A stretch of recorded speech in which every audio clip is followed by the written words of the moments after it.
In this lesson, we'll learn how we can take advantage of initial states in RealFlow. Okay, so within RealFlow, you can think of an initial state as really kind of like a starting point for our fluid animations. So just to see what this actually would be like, let's start with this very, very simple scene. This is lesson 09 start.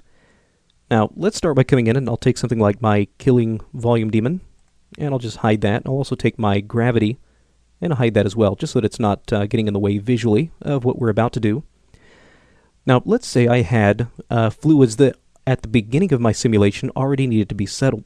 So let's say maybe I had a glass of water that maybe something was going to drop into, or something that needed to be splashed up. In any case, maybe we needed, again, just something where we already need to have fluids simulated and settled and ready to go. Well, this is a perfect scenario for an initial state.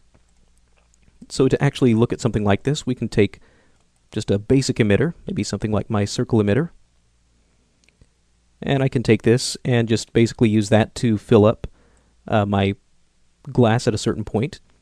Now, once I have this relatively full, I can go ahead and take my speed and set that down to 0. And essentially just sort of let that settle out.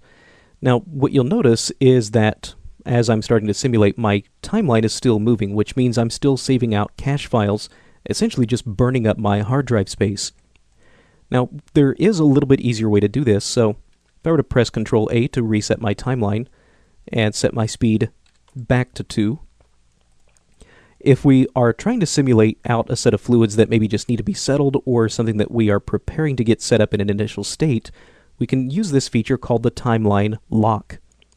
Now, if I turn the timeline lock on and then press A on my keyboard to simulate, you notice the simulation progresses. However, our timeline isn't moving, which means we're not actually writing out any cache files. So this is a great way of making sure my simulation is set up to a point where I can actually use it. And while I'm trying to get my fluids settled and simulated out, I'm, again, not just wasting hard drive space by writing out all these different cache files that I really don't need.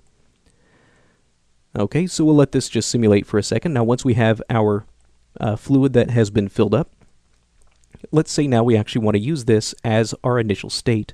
So at the very beginning of our simulation, our fluids should automatically be filled up. So with our emitter selected, let's scroll up and look for this initial state tab. So let's click on this. By default, RealFlow has all of its objects set to not use an initial state. So let's go ahead and tell this, yes, we want to use initial states, and take their current particle positions, and now make that the initial state. Now, if I were to unlock my timeline, if I press Control A to reset my simulation, you notice that all my particles disappeared again. Well, this is something that is really, really important to keep in mind. Whenever you reset your simulations, all your particles get cleared out, including your initial states. Now, if I click on this little reset button and expand the little arrow next to it, we have an option that is set off by default, which is reset to initial state. Now, if I turn that option on, you can see now it's got this little checkbox next to it. If I were now to press Control A on my keyboard, you can see it will reset my simulation, but it will reset it back to my initial state. So now, if I were to come in and maybe just drop in a new emitter that we wanted to interact with this, and just maybe move this over to the side, switch to my rotate tool, which is going to be the E key on my keyboard, and just set this up very quickly. Now if I press the A key on my keyboard to let this resimulate, see here's my new particles that are splashing into my old ones. Now I still have full control over this because, again, with this reset to initial state option enabled, now if I press Control A, you can see my particles up here reset, but these first sets of particles reset back to their initial state.